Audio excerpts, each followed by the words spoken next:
Olá, eu sou a professora Carla Aiden e sejam bem-vindos para mais uma aula de ciências. Vamos à leitura do nosso objeto de conhecimento? Aula 19. Objeto de conhecimento. Uso consciente de energia elétrica. Detalhamento. A geração de energia elétrica por hidrelétricas e termoelétricas e os impactos ambientais na Amazônia. Separe o seu material e vamos para a nossa aula.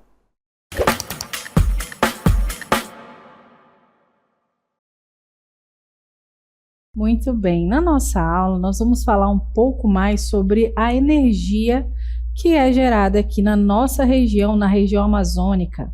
Você já deve saber, né, que existem diversas formas de produzir energia aqui na nossa região, né?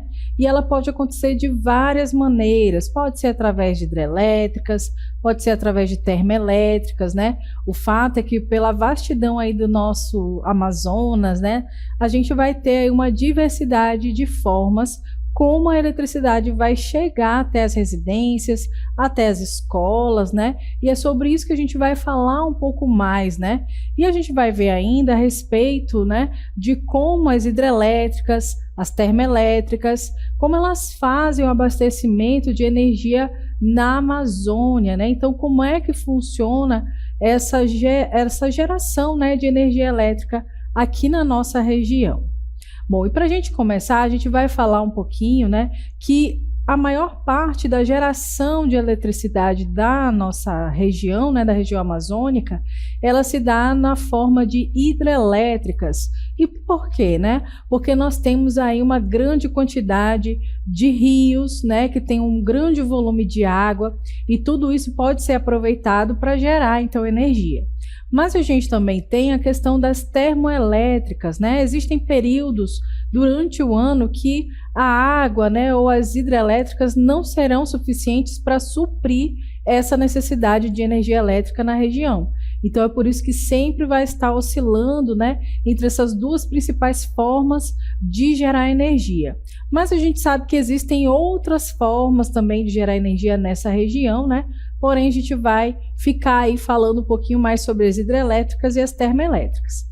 Acontece que quando a gente fala desse tipo de geração de energia, a gente não tem como deixar de lado os impactos que elas possam causar ao meio ambiente. E quando a gente fala do bioma amazônico, né, então os impactos eles podem ser até bem sérios, tá? Então vamos lá ver quais são os impactos ambientais das hidrelétricas na Amazônia.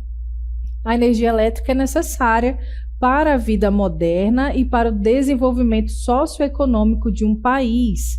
No entanto, essa produção energética pode trazer sérios danos ao meio ambiente.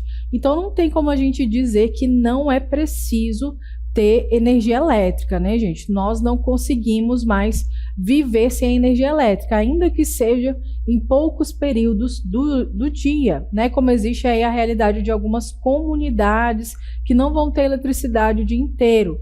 Então não tem como a gente ter aí os eletrodomésticos, os aparelhos, né, que nós temos na nossa casa ou nas escolas. A gente precisa realmente, né?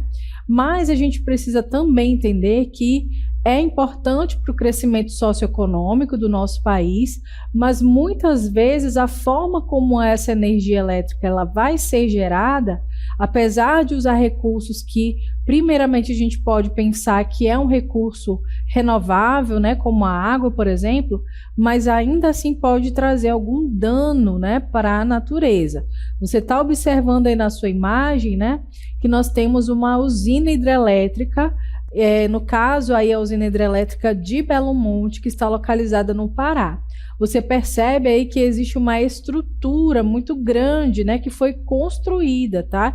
Então não é uma paisagem natural, né, e sim uma construção humana que foi necessária ser criada para então gerar energia. Então será que a criação de uma usina hidrelétrica como essa pode impactar o meio ambiente, né? Que outros o que pode acontecer, né, quando a gente tem uma instalação de uma usina como essa? Como é que fica o rio, o curso desse rio, como é que fica as comunidades ao redor dele, como é que fica o bioma, né, ou seja, a vegetação, os animais que estão ao redor dessa construção, né? Então a gente vai entender um pouco melhor sobre isso na nossa aula. E para a gente começar, a gente vai ver primeiro como é que funciona esse impacto no rio. Então, os impactos das hidrelétricas nos rios, né, eles são muito interessantes da gente entender. Porque veja só aí na nossa imagem, né, nós temos aí a representação, né, de um rio com a vegetação que está localizada aí na margem desse rio, certo? E essa vegetação, gente, ela é chamada de mata ciliar, tá? Por que ciliar? Imagina aí os cílios dos seus olhos, eles servem para proteger os seus olhos. E aí, no caso, essa mata ciliar, ela vai proteger o leito desse rio, né? Vai proteger aqui o solo que está ao redor, tá? E o que acontece se essa mata ciliar ela é retirada ou se ocorre aqui um alagamento?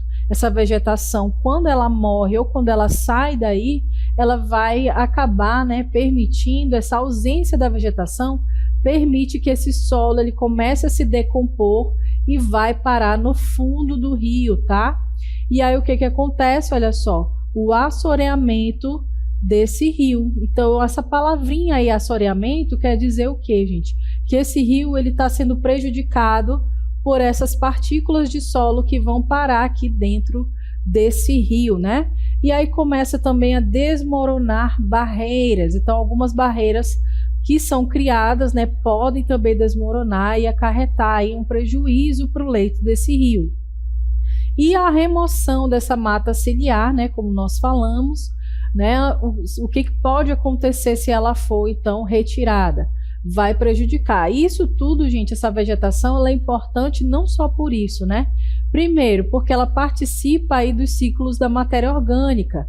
Então, ela está juntamente com o solo, né? Então, nesse ecossistema, o equilíbrio ele se dá quando essa vegetação ela troca nutrientes aí com o meio ambiente, né? Então, vai haver reciclagem do carbono, do nitrogênio, do fósforo, enxofre, todos esses elementos químicos que precisam estar na natureza. Também, né, vai contribuir aí, olha, para uma maior taxa de evaporação, maior absorção de água pelas plantas e solo, menor lixiviação de material para o rio, ou seja, deposição de matéria orgânica para o rio.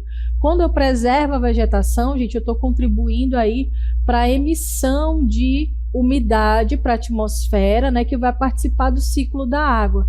Se eu retiro essa vegetação para construir, por exemplo, uma barragem, né, para uma hidrelétrica, a gente vai ter todos esses prejuízos que nós acabamos de ver aí, né, nessa ilustração. Então, por isso é importante a gente saber que impactos podem acontecer, né, se uma construção como essa vier a ser feita, tá?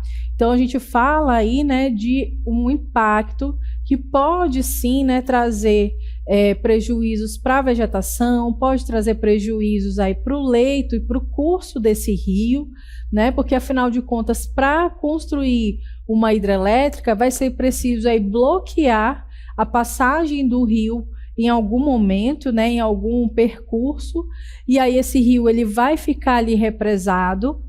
Essa represa então pode inundar as áreas ali ao redor, né? E aí é lógico que vai prejudicar, né, a vegetação e também aquelas pessoas que vivem naquela região, os animais, enfim, todos que estão ali envolvidos nesse contexto, né? Bom, para a gente avançar, a gente vai então comentar sobre essas perdas, né, sobre esses impactos. Então, observe aí na nossa próxima imagem, perdas de flora e fauna aquática e terrestre nativas. Quando você constrói uma hidrelétrica, por conta dessa construção de uma barragem, você acaba perdendo ali a flora, né, que é a vegetação, e a fauna, ou seja, os animais, tanto aquáticos quanto terrestres, né? Existem ali aqueles animais que vivem na região, nas áreas terrestres, eles não estão adaptados a sobreviver embaixo da água. E mesmo aqueles que sobrevivem na água, né, que fazem parte ali da fauna aquática, eles podem ser prejudicados, né, porque quando se forma aquela barragem, você perde ali nutrientes, você perde o fluxo de ecossistemas, né? Então existem aí algumas algumas espécies que vão precisar migrar mesmo dentro da água, e aí ela não consegue sair daquele espaço por conta da barragem, vai ser prejudicada. Então a gente vai ter uma perda dessa fauna aquática, né? Extinção de espécies de peixes por interferência nos processos migratórios, foi isso que eu acabei de citar, né? Inclusive uma forma, né, deles se reproduzirem, tá? Então, o fenômeno de reprodução dessas espécies também acaba sendo prejudicada, né?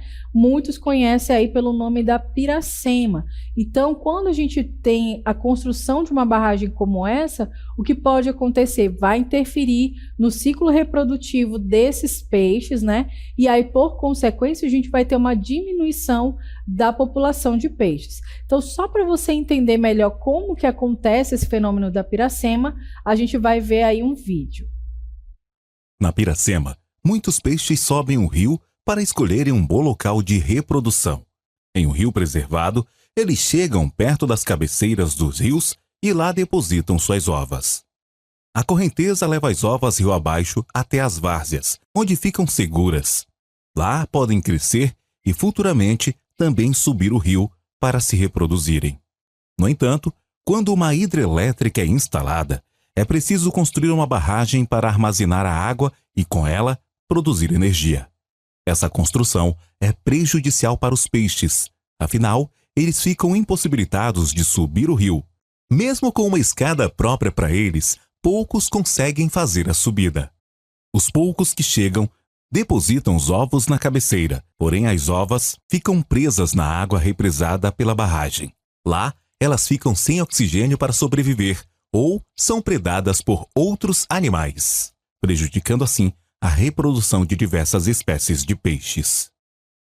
Então, olha só que interessante, né? Apesar da construção de uma hidrelétrica, né, uma barragem, se adequar, né, ou tentar se adequar a essa questão da piracema, ainda assim, né, a gente percebe que a maioria desses peixes não consegue realizar da maneira correta esse período de reprodução. E aí o que a gente observa, né, cada vez menos peixes nessas áreas onde foram instaladas as hidrelétricas, né? Então, é algo realmente ali importante da gente aprender, né? Interessante a gente saber essas informações. E para a gente continuar, né, nós temos um exemplo aí de uma dessas usinas hidrelétricas que estão localizadas na região amazônica, né, e que tem todo um contexto ali por trás delas, tá? Então vamos observar. Então a gente vai falar um pouco sobre a usina hidrelétrica de Belo Monte, que está localizada no Pará, né? Bom, então ela está localizada aí mais especificamente no rio Xingu, e Belo Monte faz parte aí da vasta bacia hidrográfica do rio Amazonas e conta com um reservatório de 478 km² e capacidade de geração de 11.233 megawatts. Então você percebe aí que essa construção, né, está localizada no estado do Pará, nesse rio aí bem famoso que é o rio Xingu, certo? E o nome dessa usina é Usina Belo Monte, tá? Porém, gente, Belo Monte carrega aí inúmeras polêmicas, né, desde o início do projeto até hoje, indo desde impactos ambientais gigantescos durante a obra e conflitos com as comunidades locais até sua baixa utilização das turbinas de apenas 20% nos últimos anos. Então, o que a gente observa aí? Nós precisamos usar a energia elétrica? Sim, né? Precisamos. A sociedade está completamente dependente disso. Mas quando a gente observa, né, que usinas como essas, quando construídas e de uma maneira muitas vezes não ordenada, né, sem um estudo prévio, sem ali uma realização mais profunda dos impactos, né, do levantamento desses impactos que podem atingir essas comunidades, a gente percebe então que existem ali, né, impactos que vão ser causados para essas regiões. Só para você entender, né, esse contexto, observe aqui, olha, o curso do rio, como ele era antes e como ele ficou depois, tá? Então você percebe que aquela mancha escura maior, né, corresponde à barragem, aonde o rio precisou ser interrompido com aquela construção para que então, né, pudesse ser construída essa hidrelétrica. E a gente observa aí, olha, que trouxe então impactos na pesca e consequentemente na alimentação e sustento. Se a gente tem uma barragem como essa, né, o que acaba acontecendo? Aqueles peixes, né, muitos deles morrem pela questão da falta de oxigênio na água quando ela fica represada. Quando eles conseguem sobreviver, a gente viu aí que no caso o fenômeno da piracema, né, que é o processo de reprodução deles, também fica prejudicado, então a gente vai ter ali uma queda, né, nessa população, tá? Outras consequências, né, dessa construção, a gente pode ainda observar aí na sequência, é que moradores podem ser desapropriados e comunidades indígenas realocadas. É o que aconteceu, né, na usina de Belo Monte, gente. Pessoas que viviam ali nas margens desse rio, né, comunidades ribeirinhas tiveram que sair das suas residências, né, tiveram que abandonar tudo e se mudar, né, para outras áreas, né, assim como as comunidades indígenas que viviam naquela região precisaram ser removidas para ir para outros lugares. Isso, a grosso modo, parece muito simples, né? Mas acontece, gente, que nós observamos ainda que você mudar, você realocar, né, essa comunidade traz prejuízos, não só, né, na questão ali social, né, mas também psicológica, porque aquela comunidade ali estava, né, habituada já naquela região. Então é algo assim muito difícil, com certeza, para essas comunidades, certo? Bom, a gente vai ver ainda outra consequência que nós conseguimos observar aí após, né, a construção dessas barragens, que é a inundação de áreas nas cidades de Altamira e Vitória do Xingu, que são, né, comunidades que estavam ali localizadas às margens desse rio. E o que acontece? Quando a gente tem uma área inundada, né, uma área que era de onde antes existia uma cidade, a gente traz prejuízos para aquelas comunidades também. Então, além deles terem que se realocarem, né, ocorre ali todo um prejuízo naquelas comunidades, naquelas cidades. Também vai ter um prejuízo para o ecossistema daquela região, né? Lugares aonde antes não existia ali uma vegetação adaptada para sobreviver na inundação, né, acaba morrendo. E com a morte dessa vegetação, a gente tem ali outra consequência, né, que é a decomposição da matéria orgânica, trazendo poluição, né, trazendo ali poluição mesmo para o rio e para tudo que está ali ao redor, certo? Bom, a gente observa ainda, né, que na sequência aí houve também um aumento da violência pelo crescimento populacional desordenado, gente. Então, nesse período, o que aconteceu? Vários trabalhadores de outras áreas, de outras regiões do país, né, foram convocados, contratados para trabalhar, então, nessa construção. E o que acontece? As cidades não estavam, né, esperando essa grande quantidade de pessoas, né, não tinha infraestrutura suficiente. E aí o que vai acontecer, né? A gente vê um aumento da violência, né? A gente vê um aumento ali da prostituição, de outros fatores sociais, né, da criminalidade, por conta aí dessa grande quantidade de pessoas circulando aonde não tinha antes, né? Também estudos demonstram que houve um aumento de doenças como a malária, por exemplo. Quando você devasta uma área de vegetação, você está expondo aqueles micro-organismos que estão dentro dos insetos, dos mosquitos, por exemplo, que antes ficavam na floresta, né, ficavam ali apenas nos animais silvestres, e agora tem contato com as pessoas, né, da cidade, das regiões metropolitanas. E aí o que acontece? Elas vão desenvolver doenças que antes não existiam ali naquela região. E a malária foi uma das doenças, né, que teve ali um ápice durante esse período de construção, então, dessa hidrelétrica, né? Então, a gente observa aí que a questão de geração de energia elétrica, ela pode ser muito proveitosa, mas ela também pode ser muito danosa para o meio ambiente, né? Então, a gente precisa pensar que, do ponto de vista, assim, né, biológico, pode sair muito caro, não apenas para o bolso das pessoas, mas também para a natureza, né? A gente precisa pensar que ao utilizar a energia elétrica, ela custou alguma coisa ali no meio ambiente, não foi só dinheiro, né? Foi recurso natural, foi também ali a custas, né? De pessoas que precisaram abandonar suas casas para sair dali e viver em outros locais, pessoas que adoeceram, né? Pessoas que também passaram ali algum tipo de necessidade pela questão de ser ali tirado, né, do seu local, certo? Então a gente observou aí como é que funciona, né, como é que funcionou então a construção da usina Belo Monte. E para a gente prosseguir, nós temos um outro exemplo que é no Amazonas, tá? Que é de uma outra usina hidrelétrica, que é a de Balbina. Então, outro exemplo de hidrelétrica da região amazônica é a hidrelétrica de Balbina, inaugurada no ano de 1980.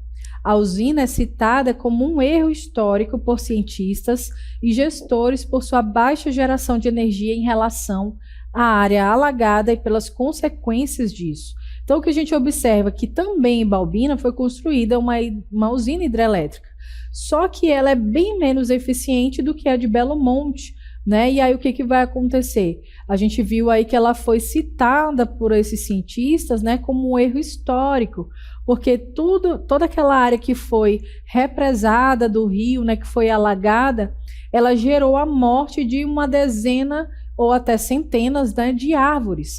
E essa imagem que você está observando de uma árvore toda seca, né, anteriormente ela era uma árvore normal, com as suas folhas, né? Era uma copa bem vistosa. E o que aconteceu? Quando essa área que antes era seca foi inundada, essa vegetação não estava adaptada à área alagada e aí ela vem a morrer, né? E aí quando um organismo vivo morre, entra em decomposição, né? Ele começa a liberar ali substâncias e nessa água, então, essas substâncias são tóxicas, né, para os peixes e aí por consequência os animais aquáticos também, né, acabam morrendo. E aí o que gerou com tudo isso, né? Um impacto enorme ali para esse ecossistema e também para as comunidades que vivem ao redor, né, desse rio, certo? Então é algo assim que a gente precisa saber, né, que aconteceu aqui no Amazonas e é importante a gente ter essa informação, né, do que pode acontecer quando uma construção ela foi mal elaborada, ela foi mal projetada, né? Alguns pontos ali importantes foram deixados de lado. E aí algumas das consequências dessa construção foi uma área enorme de floresta destruída, com milhões de árvores, né? Como a gente viu, muitas dessas árvores aí estão, né, em decomposição, são até chamadas de árvore paliteiro, né? Porque se tornaram mesmo semelhantes a palitos. Muitas espécies de animais foram perdidas. Então a gente observa aí como, por exemplo, os quelônios, né? Existe ali uma comunidade indígena Waimiri-Atuari que se alimenta desses quelônios. E uma vez que foi construída essa barragem, esses animais não migram mais, né, para as áreas onde estão, então, esses indígenas. E aí o que acontece? Eles têm um prejuízo na alimentação deles, né? Prejuízo também aos habitantes da região, não só as comunidades indígenas, como também os ribeirinhos, né, que dependem ali da caça, dependem ali da pesca e não tem mais esse recurso disponível para eles. A inundação nas terras de caça e moradia de povos indígenas, né, ou seja, aquela inundação afetou então a moradia dessas pessoas, né, afetou a moradia dessas comunidades e trouxe prejuízo, né, financeiro, trouxe prejuízo ali também alimentar, né, para essa comunidade, tá? E na sequência a gente vê ainda a água ácida e poluída pela decomposição dos vegetais afogados pela represa. Então, a gente observa aí, né, como já foi falado, as árvores que morreram por conta dessa inundação e contaminaram, né, acabaram contaminando a água, deixando ela completamente poluída para os animais que vivem nessa área, certo? Então, a gente vê uma série de consequências graves por conta da instalação de uma das usinas hidrelétricas. Bem, a gente vai prosseguir aí para verificar como é que funcionam agora as usinas termoelétricas. A gente falou um pouco sobre as usinas hidrelétricas que utilizam então a água, né, que é um recurso renovável, mas é utilizado aí para produzir energia elétrica na nossa região porém deixa aí uma série de impactos ao meio ambiente. Será que as termoelétricas são diferentes? Então, vamos conferir. No caso aí das termoelétricas, né, e os seus impactos gerados, a gente observa o surgimento de problemas respiratórios, como, por exemplo, rinite alérgica, bronquite e asma, provocados pelo gás carbônico liberado. Então, só da gente olhar aí para essas chaminés, né, que estão liberando aí fumaça, a gente já consegue perceber que pode carregar, então, poluição. E essa poluição toda, a gente vai acarretar em problemas de saúde para quem vive, né, próximo a elas ou até mesmo um pouco distante, porque toda essa poluição vai chegar aí através da atmosfera. E aí a gente percebe também que pode, né, ocorrer a formação de chuva ácida provocada ali, né, pela reação do vapor da água liberado com os óxidos presentes na atmosfera. Então, quando você libera ali uma grande quantidade de vapor de água, que é utilizada nas termoelétricas, né, quando ela reage com os gases presentes na atmosfera, pode então reagir, ter uma reação química, gerando então a chuva ácida, que vai trazer prejuízos, né, para os arredores ali de onde a gente observa essas termoelétricas, certo? Elas são importantes também, né, porque elas visam suprir a necessidade de energia elétrica na nossa região, mas como a gente acabou de ver, ela também gera impactos ambientais.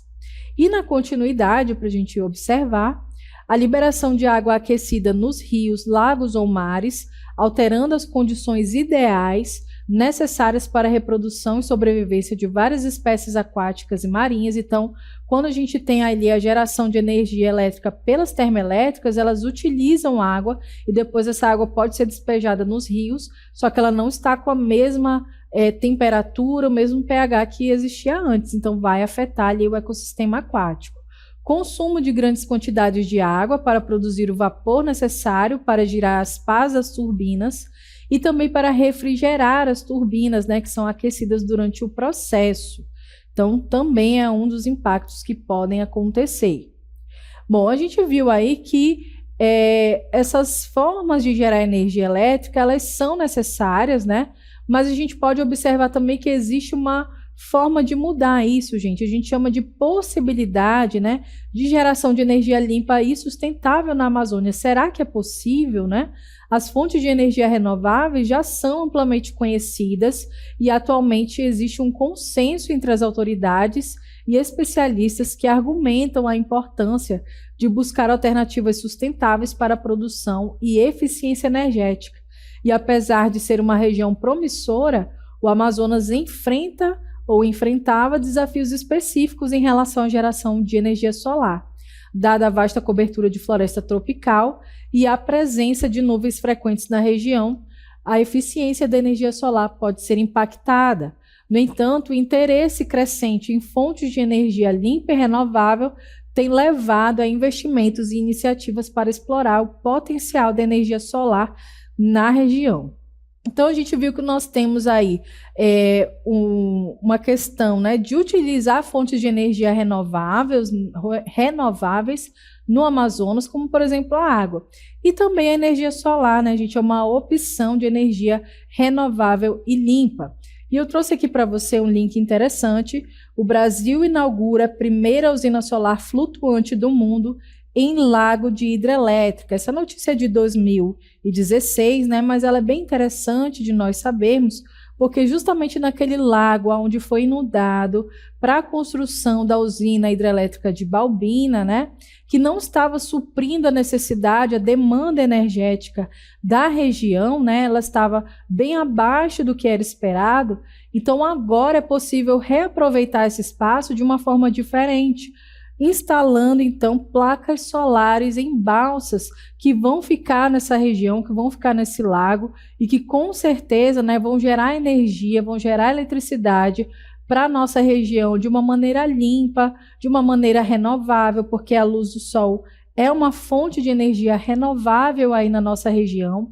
E pelas questões, né, da topografia da nossa região, não seria possível investir em energia eólica, por exemplo, porque a gente não tem grandes quantidades de vento, né, nessa área. O que a gente tem bastante é água e luz solar. Então, por que não utilizar, né, essa energia solar para a produção de energia elétrica? Então, é sobre isso que essa matéria fala, né, que essas placas fotovoltaicas foram então instaladas nessas balsas e estão, né, em uso, tentando aí, né, alcançar aquela demanda energética que é necessária na nossa região. Bom, eu espero que você tenha compreendido aí os conceitos da nossa aula e até uma próxima.